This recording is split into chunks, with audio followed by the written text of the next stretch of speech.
임신을 하지 못하는 한나가 하나님 앞에 기도를 합니다. 이 한나가 어떤 기도를 했을까? 한나의 기도 제목은 무엇일까? 이렇게 묻는다고 한다면 아마 우리는 한나가 지금 가장 절실하게 필요한 기도 제목은 아이를 달라는 것일 것이다 라고 우리가 짐작을 할 겁니다. 하나님 앞에 10절 말씀에 보면 이렇게 기도합니다. 한나가 마음이 괴로워서 여호와께 기도하고 통곡하며, 마음이 괴로운 이유, 아이가 없기 때문이다 라고 이야기할 수 있습니다. 그러면 이러한 한나가 하나님 앞에 기도를 한다고 한다면 기도의 내용은 이래야 됩니다. 하나님, 저에게 아들을 주십시오.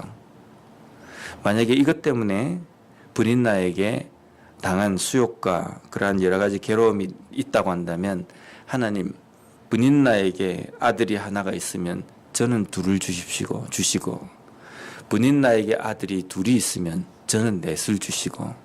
기도 제목이 그렇지 않겠습니까?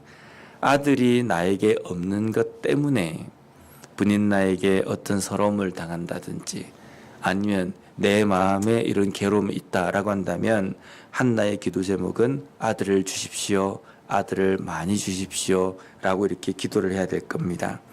그런데 오늘 11절 말씀에 한나의 기도의 내용은 이렇습니다. 서원하여 이르되 만군의 여호와여, 만일 주의 여종의 고통을 돌보시고 나를 기억하사 주의 여종을 잊지 아니하시고 주의 여종에게 아들을 주시면. 하나님 앞에 기도할 때에 하나님께 어떻게 기도하냐면, 하나님, 저의 고통을 좀 돌아봐 주십시오. 하나님, 나를 좀 기억해 주십시오. 하나님, 나를 잊지 말아 주십시오 라고 이렇게 기도합니다. 하나님, 나에게 돈을 좀 주십시오. 하나님, 나에게 이러한 상황 좀 주십시오. 우리가 하나님 앞에 기도하는 것은 그러한 것들입니다. 내가 누리고 내가 이 땅에서 뭔가 잘 살기 위한 것들. 그런데 지금 한나의 이 기도의 중심에는 내가 무엇을 가지는 것이 중심이 아니라, 하나님, 나를 고통을 좀 돌봐 주십시오. 하나님, 나를 좀 기억해 주십시오. 하나님, 저를 잊지 말아 주십시오. 그래서 그 증거로 저에게 아들을 주신다고 한다면, 하나님, 제가 그 아들을 잘 키우겠습니다. 훌륭한 사람으로 키우겠습니다. 이렇게 기도하는 것이 아니라, 하나님, 그 증거로 저에게 아들을 주신다고 한다면 그 아이를 하나님께 도로 드리겠습니다. 도로 바치겠습니다 라는 기도입니다. 하나님, 나에게 아들이 없습니다. 그래서 제가 서럽습니다. 그래서 저에게 아들을 주십시오.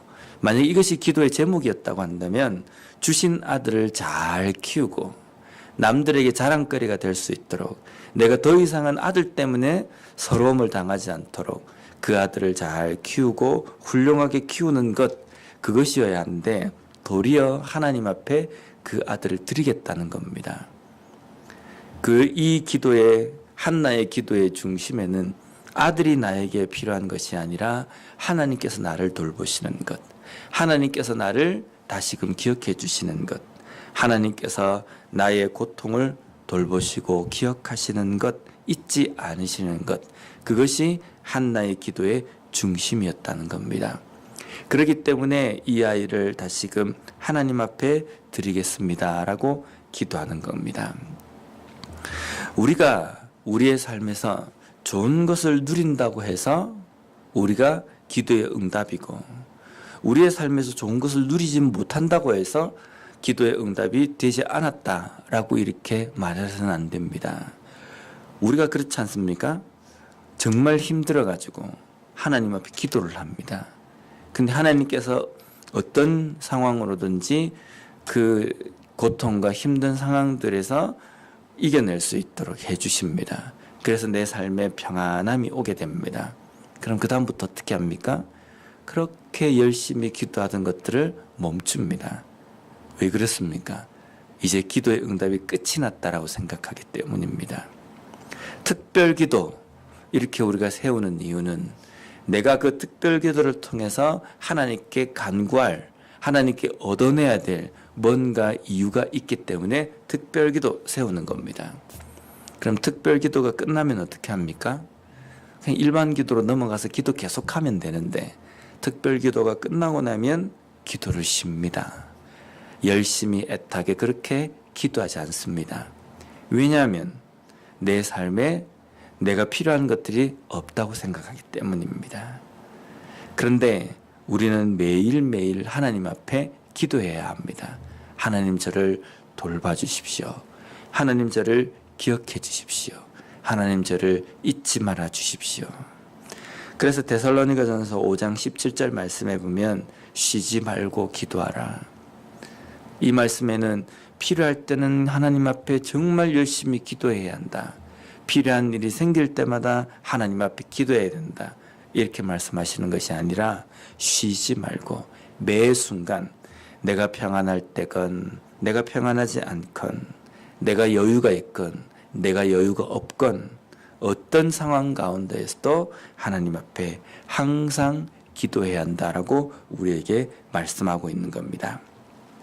다시 11절 말씀을 보면 서원하여 이르되 만군의 여호와여 만일 주의 여종의 고통을 돌보시고 나를 기억하사 주의 여종을 잊지 아니하시고 주의 여종에게 아들을 주시면 내가 그의 평생에 그를 여호와께 드리고 삭도를 그의 머리에 대지 아니하겠나이다. 여기에 삭도를 그의 머리에 대지 않겠습니다 라는 뜻은 그를 나시린으로 하나님께 드리겠습니다 라는 그 의미입니다. 하나님께서 저에게 주신 사람이기 때문에 아이이기 때문에 하나님께 드리겠습니다 라고 서원하는 겁니다. 하나님께 드려진 사람, 하나님께 드려진 사람이라는 것은 하나님의 소유라는 의미입니다. 당시 구약시대의 나시린의 이 규정을 주신 것은 오늘날 우리를 이야기하는 겁니다. 우리는 예수 그리스도의 핏값으로 하나님께서 사신 존재입니다. 하나님께서 사신 존재라는 것은 하나님께 드려진 사람, 하나님의 소유된 백성이라는 겁니다. 하나님께 드려진 사람, 하나님의 소유된 백성, 나시린과 같은 사람은 어떤 삶을 살아야 하냐면 구약시대에 신명기 6장 2절에서 5절 말씀을 보면 이스라엘 자손에게 전하여 그들에게 이르라. 남자나 여자가 특별한 서원 곧 나시린의 서원을 하고 자기 몸을 구별하여 여호와께 드리려고 하면 포도주와 독주를 멀리하며 포도주로 된 초나 독주로 된 초를 마시지 말며 포도즙도 마시지 말며 생포도나 건포도도 먹지 말지니 자기 몸을 구별하는 모든 날 동안에는 포도나무 솟아는 씨나 껍질이라도 먹지 말며 그 서원을 하고 구별하는 모든 날 동안은 삭도를 절대로 그의 머리에 대지 말 것이라. 자기 몸을 구별하여 여호와께 드리는 날이 차기까지 그는 거룩한즉 그의 머리털을 길게 자라게 할 것이며. 그러면 포도주만 먹지 않으면 되겠구나라는 의미가 아니라 포도주나 포도의 소산, 씨도 먹지 않겠다라는 것은 세상의 향락에 근원되는 모든 것들에서 구별하겠다라는 의미입니다. 내가 하나님께 드려진 사람이기 때문에 내 몸을 구별하여서 거룩하게 하나님께 온전히 드리는 그것이 나시린의 자세입니다. 오늘날 우리의 삶은 하나님께 드려진 삶이기 때문에 하나님께 드려진 백성으로서 이 땅의 삶을 어떻게 살아야 하는가, 세상 가운데 구별된 백성으로서 우리 몸을 거룩하게 하나님께 드리는 삶이 되어야 합니다. 그리고 나의 기쁨과 나의 즐거움과 나의 찬송은 내 손에 쥐어진 어떤 것이 나의 즐거움과 나의 기쁨이라고 삼는 삶이 아니라 오직 하나님만이 나의 기쁨이고 나의 즐거움이며 나의 찬양이십니다 라는 고백으로 살아가는 것이 하나님께 드려진 하나님의 사람의 삶이 되어야 한다는 겁니다. 오늘 하루도 우리가 우리의 삶을 살아갈 때 과연 나는 무엇 때문에 기쁜 삶을 살고 있는가, 무엇에 즐거워하며 무엇에 내가 만족하며 살아가고 있는가, 다시 한번 돌아보고 내 눈에 보이고 내 손에 쥐어진 것 때문에 만족하고 기뻐하고 즐거워하는 삶이 아니라 내 손에 무엇이 있다 할지라도 오직 나는 영원하시고 변치 않으신 그 하나님 때문에 즐거워하며 기뻐하며 찬양하는 삶을 살아가는 흔들리지 않는 그리스도인으로 이 땅의 삶을 살아가는 우리 모두가 되었으면 좋겠습니다. 기도하겠습니다.